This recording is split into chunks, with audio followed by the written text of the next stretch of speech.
Really excited to catch up with our old friend Peter Spann and learn what he's producing off of this tiny vineyard and how he and his wife became accidental winemakers.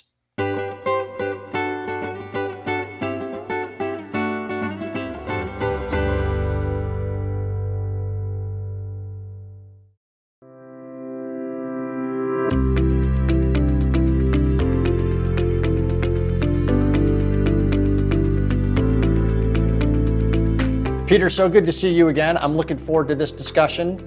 And the last time we spoke was quite a few years ago, and I think people would benefit from learning a little bit about your story and how this picturesque property behind me came into existence. Okay, great. Yeah, it's great to see you again. My story goes back to early childhood. When I was about 8 years old, I started pruning grapevines in my parents' backyard in northern New Jersey, which is not a place one thinks of when one thinks of fine wines. And we didn't make wine. These were Native American grapes, Concord and Catawba. We made grape juice and grape jelly, but it was fun working with it. I never thought of that as a career. I never thought of anything as a career. I basically didn't want to grow up. But I went off to college in New Orleans and took a job one summer waiting tables in a French restaurant. I was majoring in history at the time, had no clue where I was headed in life, and the restaurant gave me direction. At that time, Americans weren't drinking very much wine, and great wine came from France or elsewhere in Europe. Cheap wine came from California. And so I was started out on French wine when I was 19 years old. And the restaurateurs were very sharp. This was the Brennan family, pretty famous. Oh, wow. Yeah, restaurateur. great family. Yeah, and they wanted to sell as much stuff as possible. And since Americans weren't drinking wine, they wanted to teach them how to do so. And that was by pairing wines with food. So on every one of their menus, dinner, lunch, and breakfast, they had a wine selection next to each entree. And we sold more wine at breakfast than most restaurants did at dinner. It was pretty amazing. So that was kind of your first, you got a bit of understanding of just the magical power of food and wine together via the Brennan restaurant.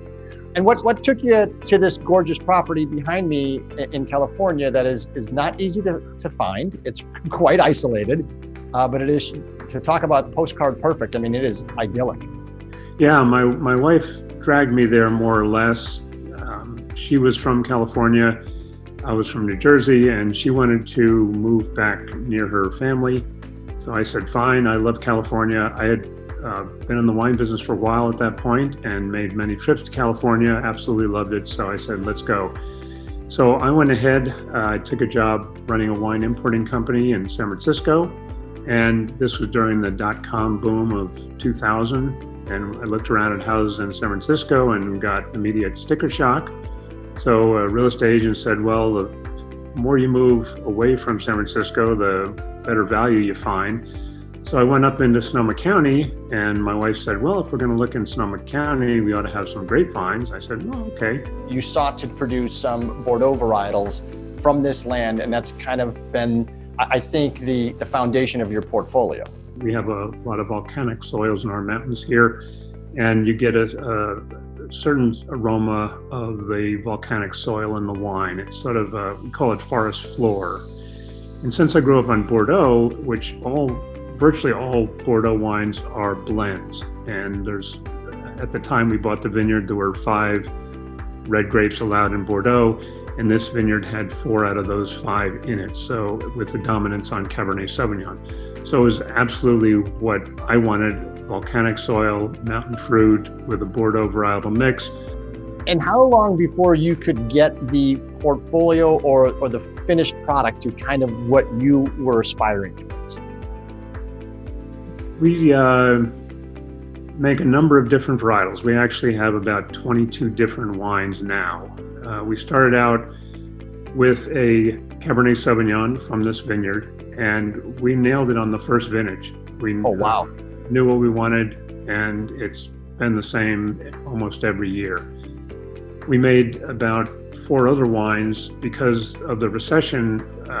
We knew there was way too much Cabernet Sauvignon on the market, and wineries were discounting like crazy to get rid of Cabernet Sauvignon. since we both grew up on European wines, which mostly are blends, we said, well, let's make a few interesting blends. Wines that we could release on the market at a younger age. And we put that out on the market, and no one was really focusing on blends at the time. And we were pretty successful at selling those. And since no one was really doing blends, we didn't have to discount them.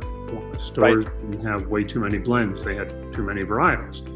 And so we aged our Cabernet 2.5 years in barrel and to delay it going on the market.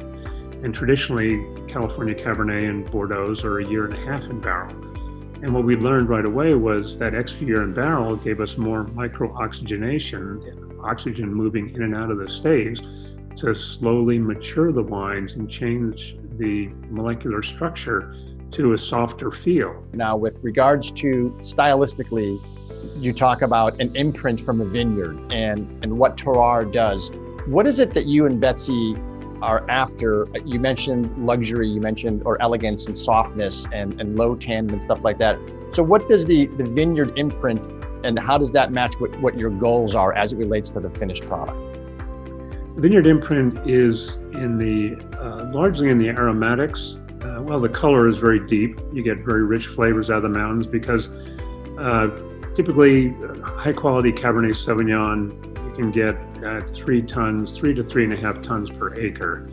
And we get only 1.5 tons per acre out of our vineyard. So with less fruit on each vine, you get more energy going into every berry. So you get more intense flavor. I love the goals of the portfolio, and I love the authenticity that the Vineyard imprints on your wines. If someone wants to experience, like you mentioned, the unique blends that you provide, where would they do that?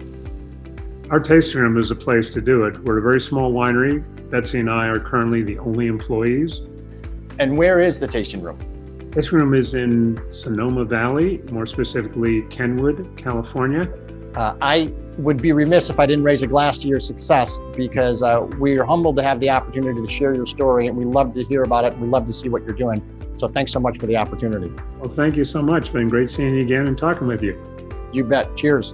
You just can't say it or experience it often enough. The difference mountain fruit makes on the final product of wine. Do yourselves a favor. Spann Vineyards, 20 plus years of ultra craft luxury boutique wines from this little vineyard. Thank you so much for all your support.